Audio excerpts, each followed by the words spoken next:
Hi friends, we're back for chapter 4 from Fang-tastic Friends, which is from book 2 in Vlad, the World's Worst Vampire. Have you been thinking about what's happening? Do you think Minxie is really going to go over for a sleepover so they can practice for Hansel and Gretel? Oh my, I wonder what would happen if they did. Let's read chapter 4 and see if we find out. Vlad turned back into his vampire form in the graveyard of Misery Manor and hurriedly changed out of his uniform, stashing it under the yew tree.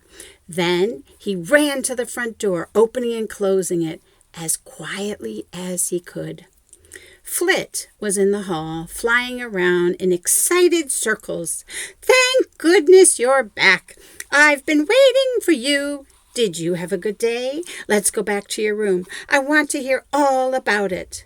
Then he paused, flicking his large ears in the direction of the staircase. "What is it, Flit?" asked Vlad.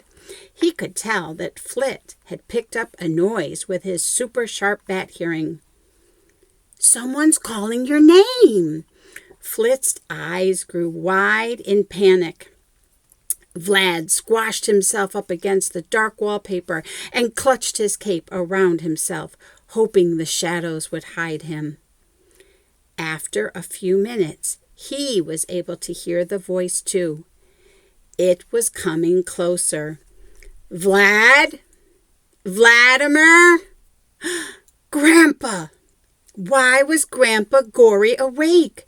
The sun was still in the sky. Maybe I should turn into a bat and fly straight past him, Vlad thought. But it was too late. Grandpa was already on the landing.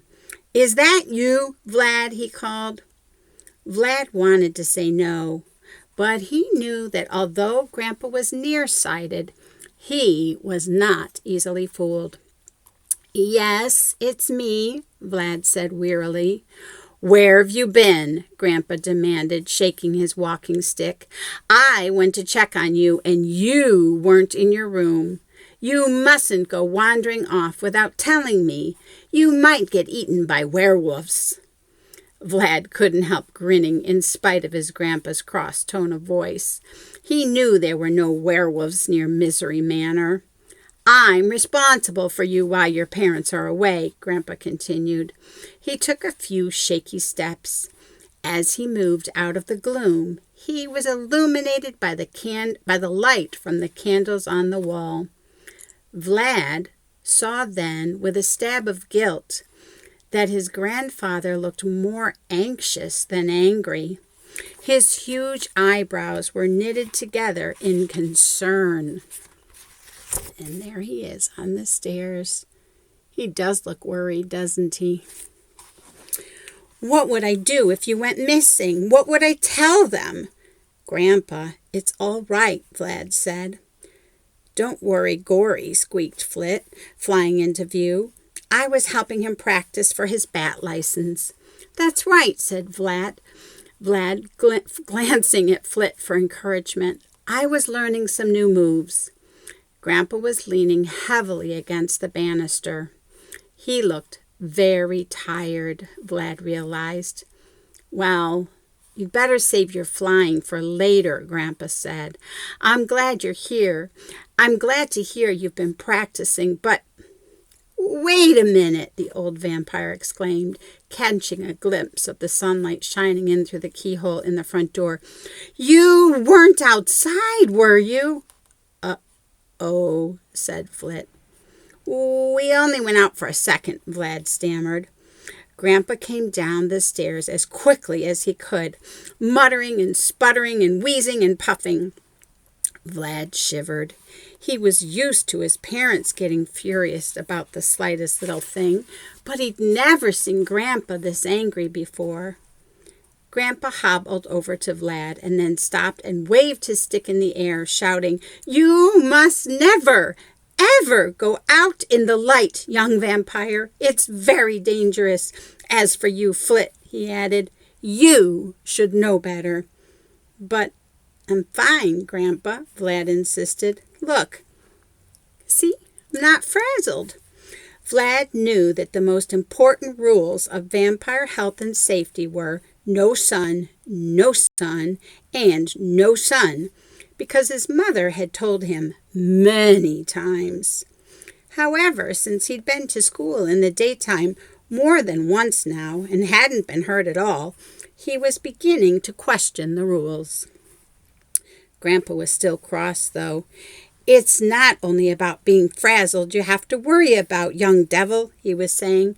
Think what would happen if a human saw you. You know how much humans hate us. Yes, said Vlad, but why, Grandpa? He added. That is a very good question, said Grandpa. It's all to do with how our ancestors used to behave back when I was a young vampire. He began to relax, as he always did when he started telling stories about the olden days. Usually Vlad found these tales extremely boring, but this time he listened carefully. Humans have always been frightened of us because of our love of blood, Grandpa Gory went on. We used to bite humans and suck their blood right out of them, you see. Vlad shuddered. I know, he said, but we don't do that anymore. We have our blood delivered by a van by Red Cells Express. Gory sighed. True, but humans don't realize how much we've changed. Think how fascinating it would be for us and them if we could make friends with human beings, Grandpa chuckled. If only he knew, Vlad thought. I'd love to study a real human. Much more interesting than a griffin or a phoenix, or I could write an appendix for the Encyclopedia of Curious Creatures. Now, I remember when... Grandpa, Vlad interrupted, I'm a bit tired after my flying. Can I go to my coffin? Certainly not, cried Gory, looking suddenly cross again. You're to come and have some breakfast where I can keep an eye on you. Come with me to the kitchen, and Mulch will fix you something. Vlad looked for Flit, hoping the little bat would get him out of this. But Flit had fallen asleep, hanging upside down from the chandelier.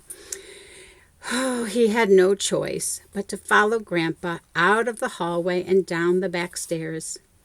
Vlad had only been down to the basement where Mulch lived a couple of times, and that had been a long time ago. Mulch always brought meals upstairs to the dining room, and Mortimer and Drax had made it clear that Mulch was not to be disturbed while he worked. Vlad had never liked the basement in any case. It was even darker and damper than the rest of Misery Manor. There were no candles to light the way, and the walls were cold and clammy to the touch. Vlad shuddered as he clutched his cape around himself. Then he slowly followed Grandpa down the stone steps and into the gloom beyond. And there they are on their way. And that is the end of Chapter 4. Next, we'll be beginning Chapter 5. What do you think is going to happen down there? Are they just going to have breakfast? Do you think they're going to have more of a talk? I wonder if Vlad will let him know that he has a human friend. What do you think? We'll be thinking about that, and we'll come back soon for more of Fang-tastic Friends. In the meantime, if you're enjoying this, please remember to click like below, and if you haven't already done so, please subscribe to my channel so you don't miss out on any of our Read Aloud fun. Bye for now. See you next time.